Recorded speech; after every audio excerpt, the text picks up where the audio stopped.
సడన్గా 4-5 రోజుల తర్వాత ఎక్కడో తేలారు. ఆ 4-5 రోజులు ఎక్కడ పోయారో ఎవరికీ తెలియదన్నారు. మరి ఇట్లాంటి రహస్య కార్యకలాపాలు చక్కబెట్టడానికా, మరి తమ బినామీ సంస్థలతో మరి బాగోతాలు చేయడానికా, దేనికి పోయారో వారు చెప్పాలా. ఈ డబ్బులు గతంలో మీరు గుర్తుండాలి, మీకు ఉత్తమ్ కుమార్ రెడ్డి పీసీసీ ప్రెసిడెంట్ ఉన్నప్పుడు, రేవంత్ రెడ్డి పీసీసీ ప్రెసిడెంట్ ఉన్నప్పుడు ఇలాంటి చాలా ఆరోపణలు చేశారు. ఆధారాలు లేకుండా నోటికి ఎంత వస్తే అంత మాట్లాడినారు. కానీ ఇవాళ మేము ఆధారాలతో సహా మాట్లాడుతున్నాం. ఆధారాలతో సహా పూర్తి స్థాయి బాధ్యత గల ప్రతిపక్షంగా మాట్లాడుతున్నాం. ఈ కుంభకోణం మీద వెంటనే కేఎల్ఎస్ఆర్ కుంభకోణం మీద వెంటనే కేంద్ర ప్రభుత్వం స్పందించాలి. సిబిఐ, ఈడీ, ఎస్ఎఫ్ఐఓ 3 రంగంలో దిగాలి.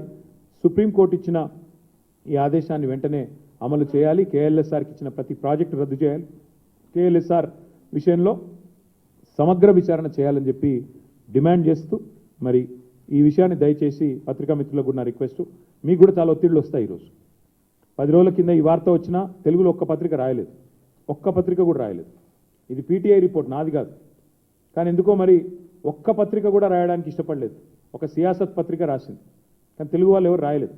నేను మా పత్రికా మిత్రులను కూడా కోరుతా ఉన్నా, ఇలాంటి తీవ్రమైన ఆర్థిక నేరగాళ్లను మరి 4th ఎస్టేట్గా ఉన్న మీరు పట్టించుకోకపోతే, మీరు కూడా వీళ్ళని పట్టుకోకపోతే డెఫినెట్గా వాళ్ళు మరింత చెలరేగిపోతారు, మరింత పెట్టరేగిపోతారు.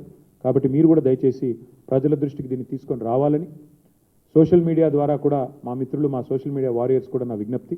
మీరు కూడా తప్పకుండా ఈ విషయాన్ని ప్రతి ఒక్కరికి తెలిసే విధంగా వివరంగా, ఎందుకంటే కొంత కాంప్లికేటెడ్ సబ్జెక్టు, బినామీ భాగోతము 6,000 కోట్లు, కొంత విడమర్చి చెప్పాలని ఇంత డీటెయిల్గా చెప్పిన. కాబట్టి ఇవన్నీ కూడా పత్రికాముఖంగా మరి మీరు కూడా ప్రచురించాలని కోరుతూ మీ అందరికీ థ్యాంక్ యూ.